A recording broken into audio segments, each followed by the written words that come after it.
Good morning, everybody. This is Mrs. Beckman. I'm here to read Chapter 6 of Stuart Little called A Fair Breeze.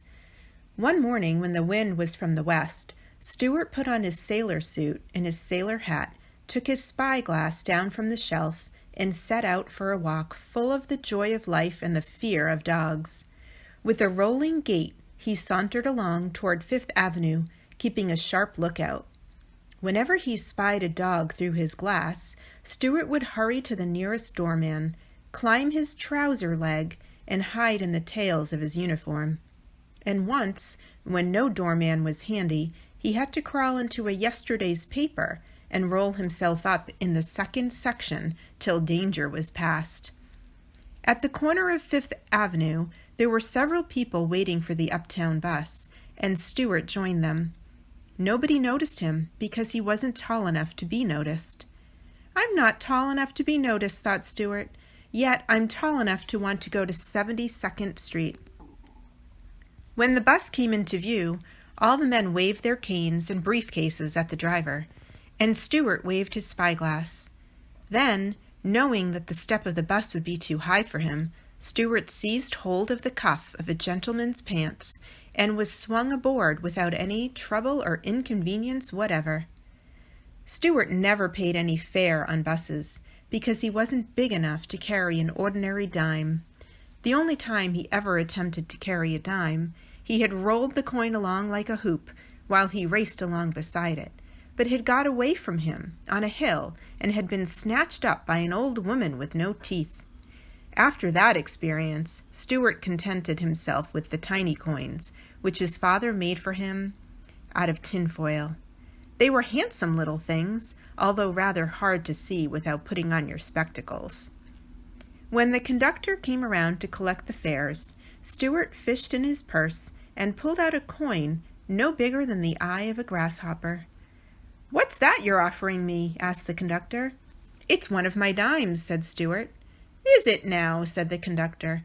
"Well, I'd have a fine time explaining that to the bus company. Why, you're no bigger than a dime yourself." "Yes, I am," replied Stuart angrily. "I'm more than twice as big as a dime. A dime only comes up to here on me," and Stuart pointed to his hip. "Furthermore," he added, "I didn't come on this bus to be insulted." "I beg pardon," said the conductor. "You'll have to forgive me, for I had no idea in all the world there was such a small sailor." "Live and learn," muttered Stuart tartly, putting his change purse back in his pocket. When the bus stopped at 72nd Street, Stuart jumped out and hurried across to the sailboat pond in Central Park. Over the pond, the west wind blew, and into the teeth of the west wind sailed the sloops and schooners, their rails well down, their wet decks gleaming. The owners, boys and grown men, raced around the cement shores, hoping to arrive at the other side in time to keep the boats from bumping.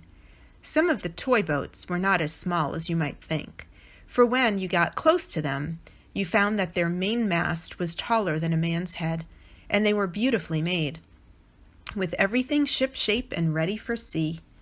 To Stuart, they seemed enormous, and he hoped he would be able to get aboard one of them and sail away to the far corners of the pond. He was an adventurous little fellow, and loved the feel of the breeze in his face, and the cry of the gulls overhead, and the heave of the great swell under him. As he sat cross-legged on the wall that surrounds the pond, gazing out at the ships through his spyglass, Stuart noticed one boat that seemed to him finer and prouder than any other. Her name was Wasp. She was a big black schooner flying the American flag. She had a clipper bow, and on her foredeck was mounted a 3-inch cannon. "She's the ship for me," thought Stuart. And the next time she sailed in, he ran over to see where she was being turned around.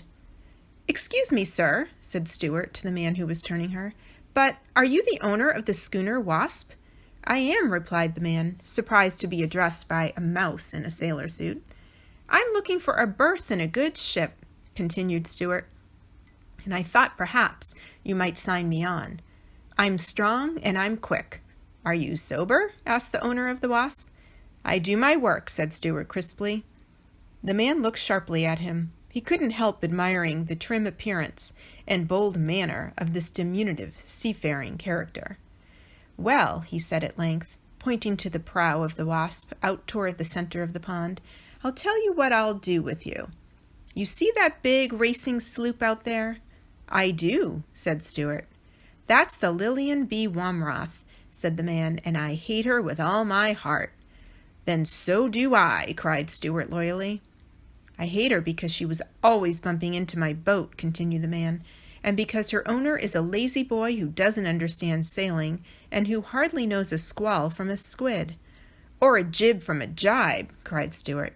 "Or a luff from a leech," bellowed the man. "Or a deck from a dock," screamed Stuart.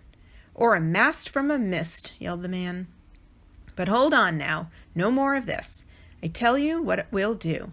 The Lillian B. Wamrath has always been able to beat the Wasp sailing, but I believe that if my schooner were properly handled, it would be a different story. Nobody knows how I suffer standing here on shore, helpless, watching the Wasp blunder along, when all she needs is a steady hand on her helm. So, my young friend, I'll let you sail the Wasp across the pond and back, and if you can beat the detestable sloop, I'll give you a regular job." "Aye, aye, sir," said Stuart, swinging himself aboard the schooner and taking his place at the wheel. "Ready about." "One moment," said the man. "Do you mind telling me how you propose to beat the other boat?" "I intend to crack on more sail," said Stuart. "Not in my boat, thank you," replied the man quickly. "I don't want you capsizing in a squall." "Well, then," said Stuart, "I'll catch the sloop broad on and rake her with fire from my forward gun." "Foul means," said the man. "I want this to be a boat race, not a naval engagement." "Well, then," said Stuart cheerfully, "I'll sail the Wasp straight and true and let the Lillian B. Wamrath go yawing all over the pond." "Bravo!" cried the man, "and good luck go with you." And so saying, he let go of the Wasp's prow. A puff of air bellied out the schooner's head sails, and she paid off and filled away on the port tack, heeling gracefully over to the breeze, while Stuart twirled her wheel and braced himself against a deck cleat. "By the by," yelled the man, "you haven't told me your name." "Name is Stuart Little," called Stuart at the top of his lungs. "I'm the second son of Frederick C. Little of this city." "Bon voyage, Stuart," hollered his friend. "Take care of yourself and bring the Wasp home safe." "That I will," shouted Stuart, and he was so proud and happy he let go of the wheel for a second and did a little dance on the sloping deck, never noticing how narrowly he escaped hitting a tramp steamer that was drifting in his path with their engines disabled and her decks awash.